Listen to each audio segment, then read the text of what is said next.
সমাজের অনেকেই বলে থাকেন যে মেয়েরা মায়ের সম্পদ থেকে মেরাজ পায় না। এই বিষয়ে বিস্তারিত বললে উপকৃত হব। আর যদি মেরাজ পেয়ে থাকে তাহলে তা কিভাবে বন্টন করতে হবে? অত্যন্ত গুরুত্বপূর্ণ প্রশ্ন। যারা বলে থাকেন যে মেয়েরা মায়ের সম্পদ থেকে মেরাজ পায় না, এই কথাটি সঠিক নয়।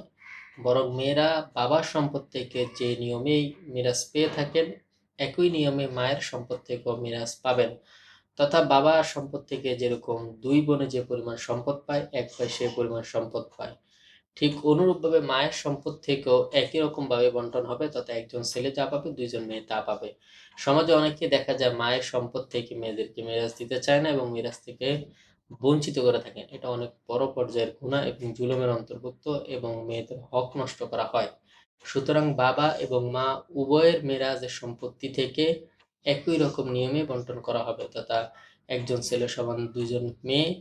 ঠিক অনুরূপভাবে মায়ের সম্পদ থেকে একজন ছেলে যতটুকু পাবে দুইজন মেয়ে ততটুকু পাবে। একই নিয়মে সম্পদ বন্টন করা হবে। এখান থেকে মেয়েদের বঞ্চিত করার কোনো সুযোগ নাই।